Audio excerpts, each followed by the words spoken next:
Episode में। तो आज के एपिसोड में हम बात करने वाले हैं पंडित धीरेन्द्र कृष्ण शास्त्री का जो इंटरव्यू इंडिया टीवी में रजत शर्मा को दिया गया है इसके ऊपर। इंटरव्यू 1 घंटे कुछ मिनट का है, तो आपने अगर अब तक इंटरव्यू नहीं देखा है तो आप जाकर के इंटरव्यू देख सकते हैं। इस इंटरव्यू की बात करेंगे, इस इंटरव्यू में क्या सब कुछ पॉइंट्स हैं ऐसे जिसपे मुझे आपत्ति है, और इसके बारे में भी बात करूंगा। इसमें धीरेन्द्र कृष्ण शास्त्री से जो प्रश्न पूछे गए थे उनमें उन्होंने किस तरीके का उत्तर दिया है, इस पर भी बात करेंगे। और पंडित जी ने जिस सौम्यता से और जिस तरह से शांति और धैर्य के साथ उत्तर दिया है वो काबिल तारीफ है। जिस तरह का प्रश्न उनके साथ पूछा गया है। बात करें रजत शर्मा की, अगर किन्हीं को पता नहीं है तो ये 40 साल से पत्रकारिता में है, ऐसा उन्होंने बताया।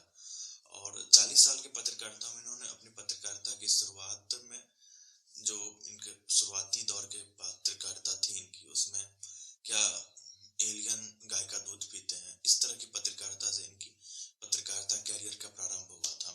और आज जब आप इनके पत्रकारिता में देखेंगे, जैसे कि भाजपा के कोई कार्यकर्ता या कार्यकर्ता नहीं, कोई बड़े स्तर के नेता आ जाएंगे तो चरण चुंबन की भाषा इनके आपकी अदालत जो शो है उसमें आपको देखने को मिल जाएगी। इस शो की जब बात करते हैं हम आपकी अदालत, तो इसमें उस दिन धीरेन्द्र कृष्ण शास्त्री यहाँ पे एक अतिथि के रूप में आए थे और इन्होंने वहां पर अपना इंटरव्यू दिया। इंटरव्यू में जिस तरह के प्रश्न इनसे पूछे गए थे, जैसे मैं आपके पास कुछ एग्जाम्पल दे दूं। प्रश्न थे आप आतंकवाद फैलाते हैं, उनका टोन जिस तरीके का था, जिस तरीके से एक खालिस्तानी आतंकवादी भिंडारे वाला करके शायद उसका नाम था, अगर मैं गलत नहीं हूँ, उससे तुलना की जाती है। और इन्हें परोक्ष रूप से ये कहा जाता है कि आप हिंदुओं के पैसे चोरी करते हैं, क्या आप कितना कमाते हैं, इसके बारे में बोले, जिसका कि मतलब यही था हिंदुओं के जो पूज्य संत होते हैं जो भी हैं उनके छवि को धूमिल करने के लिए ये इंटरव्यू मुझे लगा। अब बात करते हैं इंटरव्यू में। देखिए, सबसे पहले धीरेन्द्र कृष्ण शास्त्री आते हैं यहाँ पे और रजत शर्मा इनसे उम्र में बड़े हैं, क्योंकि धीरेन्द्र कृष्ण शास्त्री जी की उम्र मेरी जितनी ही है। तो इंटरव्यू के पहले ये बोलते हैं कि आप मुझसे बड़े हैं तो मैं आपका नाम नहीं लूंगा, मैं आपको दयालु जी कह के बुलाऊंगा। वहीं रजत शर्मा जिसे इतना ख्याल रखना चाहिए था कि एक वो व्यक्ति जो कि सनातन में अभी वर्तमान के समय में खुद को बहुत ऊपर है, करोड़ों लोग की आस्था उस व्यक्ति से जुड़ी हुई है, उसके साथ आपको कम से कम एक सौम्य तरीके से व्यवहार करना चाहिए था। आपको वो व्यवहार इस इंटरव्यू में देखने के लिए नहीं मिलेगा। एक उदंड बालक की तरह इनका व्यवहार आपको लगेगा, जिसके पास इतनी मानसिकता नहीं है कि एक ऐसे व्यक्ति के साथ जिनका समाज में इतनी बड़ी छवि है उनके साथ किस तरीके से व्यवहार किया जाए। अब आप इंटरव्यू में देखेंगे तो इंटरव्यू में इनके साथ जो प्रश्न पूछे गए थे कि आप कितना कमा लेते हैं, जैसे कि इन्होंने कोई बिजनेस खोल रखा है, वहां पे प्रॉफिट वाली चीजें हो रही हैं और ये कहा जा रहा है कि आप कितना कमा लेते हैं। तो इसका भी उन्होंने बहुत अच्छा उत्तर दिया कि हम दान लेते हैं और दान में आप अपना ये हाउस भी दे दें तो हम वो सहर्ष स्वीकार करेंगे। और ऐसा है भी, गुरु शिष्य परंपरा में कहीं भी जाए आप, जो भी दान देना हो आप दे सकते हैं। आप 1 रुपया भी दान दे सकते हैं और आपके पास जो सारी चीजें हैं वो भी दान दे सकते हैं। और कथा प्रारंभ होने से पहले जो वो कहते हैं कि आप सारा दान हमें दे दो, इसका ये मतलब होता है कि आपके पास जो कुछ भी चीजें हैं, और जैसे कि धन संपदा जो भी आपके दिमाग में चल रही है, आप वहां पे दे दो और मुक्त हो जाओ उससे। इसका ये अर्थ होता है जिस जो कि ऐसे व्यक्ति के द्वारा जो सनातन से नहीं जुड़ा हुआ है या सनातन धर्म से होने के बाद भी अगर वो उसके जड़ों से कटा हुआ है तो इस तरह की बातें ही करेगा जैसी बातें रजत शर्मा ने उस समय की है। अब आप देखेंगे उस इंटरव्यू को तो उसमें अगले प्रश्न में जब देख रहा है, ये देखा जा रहा है कि धीरेन्द्र कृष्ण शास्त्री जी रजत शर्मा के प्रश्नों का एक बहुत ही सौम्य तरीके से उत्तर दे रहे हैं, जो कि धैर्यपूर्ण होना चाहिए था, और उसी तरीके से उनका उत्तर दिया जा रहा है वहां पर। फिर एक प्रश्न पूछा जाता है जिसमें कि वो ठठरी के बड़े और इस सब तरह की चीजें कहते हैं, और वो भी एक ऐसे व्यक्ति को कहते हैं जिसने रामचरितमानस को जलाया है। अब एक हनुमान जी के भक्त को जब आप रामचरितमानस मांस के जलाए जाने पर प्रश्न पूछेंगे और वो क्रोधित होकर कुछ कह भी दिया, तो इसमें दिक्कत क्या है? सबसे पहली बात। और वो किसी भी धर्म समुदाय पंथ का हो व्यक्ति, ये मायने नहीं रखता है वहां पर। जहां तक मैंने धर्म ग्रंथ पढ़ी है और मुझे ज्ञात है, अगर कोई भगवान का या आपके शास्त्रों का अपमान करता है और आप में सामर्थ्य है तो उस व्यक्ति की जीवा वहीं पे काट लीजिए, और उस इतना सामर्थ्य आप में नहीं है तो आप वहां से चले जाइए, ये बातें कही गई है। तो धीरेन्द्र कृष्ण शास्त्री तो अभी शास्त्र के अंदर ही है, और वो उस व्यक्ति की अगर हत्या भी हो जाती है तो ये भी शास्त्र सम्मत ही है, इसमें कोई बुराई नहीं है। भारत का संविधान इसमें कुछ भी कह सकता है, भारत की संविधान की निजी स्वतंत्रता है। अब भारत का संविधान कल को ये बोलते कि आप मंदिर में पूजा नहीं कर सकते, इसका ये मतलब नहीं है कि हम मंदिर जाना छोड़ देंगे। भारत का एक घटिया संविधान है जिसमें कि अभी से इतने अमेंडमेंट्स हो चुके हैं, और इतना घटिया संविधान को फॉलो करने की जरूरत क्या है? संविधान बदलिए, एक नया संविधान लाइए जो कि भारत और भारतीयता के अनुरूप हो। खैर, इस पे हम बाद में बात करेंगे, अभी इस इंटरव्यू के बारे में बात कर रहे हैं।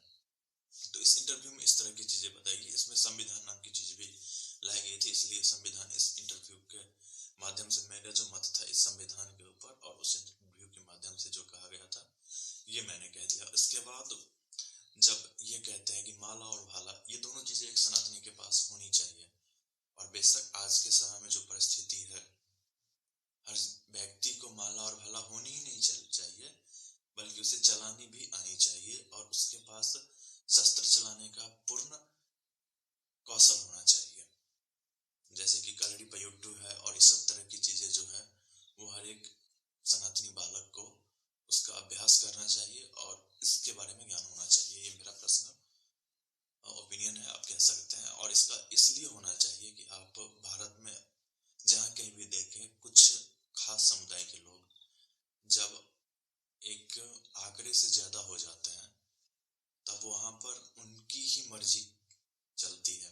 भारत का संविधान कोई मायने नहीं रखता, आपकी पर्सनल लाइफ मायने नहीं रखती, आपके घर की बहू बेटियां उनके लिए एक प्रोडक्ट की भांति हो जाती है।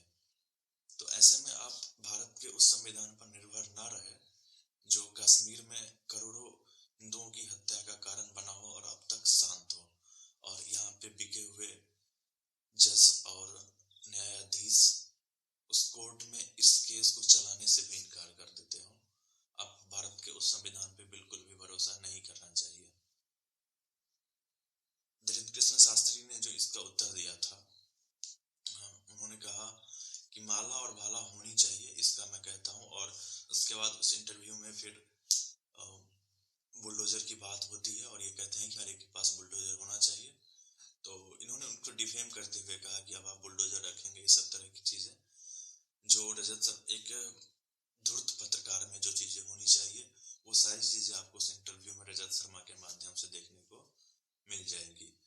तो शास्त्री जी इस पर कहते हैं कि मेरे पास जब जेसीबी है यानी कि बुलडोजर है तो तुम्हारे पास क्रेन लेके रख लो, इससे मुझे कोई आपत्ति नहीं है और होनी भी चाहिए। फिर इन्होंने धूर्तता तरीके से वहां पर बंदूक को घुसाया कि तब तो आप बंदूक भी रख लेंगे, और यहाँ पे वो थोड़ा लैग करते हुए कहते हैं कि हाँ बंदूक होना चाहिए।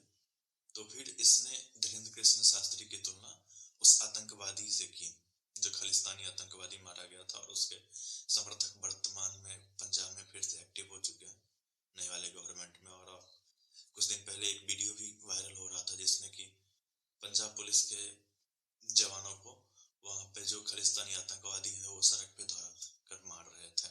और इस सब तरह की चीजें शेरावाला गेट के पास और हर जगह आम सी हो गई है। आप लोगों ने पिछले वर्ष शेरावाला गेट मंदिर का जो है वहां का वीडियो भी देखा होगा। शेरावाला माता मंदिर पटियाला का एक जगह है, बहुत ही फेमस जगह है, मैं वहां पे गया हुआ हूँ। तो वहां पे खालिस्तानियों ने उपद्रव किए थे और ये सारी चीजें अब आम हो चुकी हैं।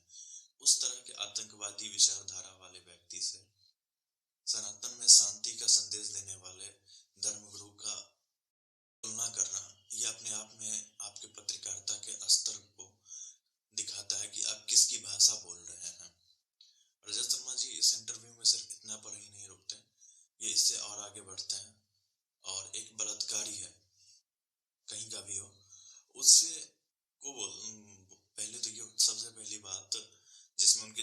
होती है कि आप पर्चा लगाते हैं, आपके जैसे एक और व्यक्ति हैं उसी क्षेत्र में, वो भी पर्चा लगाते हैं और वर्तमान में वो बलात्कार के आरोप में जेल में बंद है, ऐसा कहना था। और इस तरह की चीजें इंटरव्यू में इसलिए होती है कि देखिए, जो पर्चा लगाता है वो तो बलात्कारी था, आप भी बलात्कारी हैं। इस सब तरह की चीजें करने के लिए ही वो पॉइंट डाले गए थे। अगर कोई पत्रकार चोर है, रजत शर्मा भी चोर है क्या? कोई पत्रकार जो किसी पार्टी के लिए चरण चुंबन की भाषा बोला करता था इंटरव्यू में, आज वो हिंडन नदी में कूड़े के ढेर में पड़ा हुआ कूड़ा ढूंढ रहा है। तो उस स्तर के पत्रकार तो वही होंगे।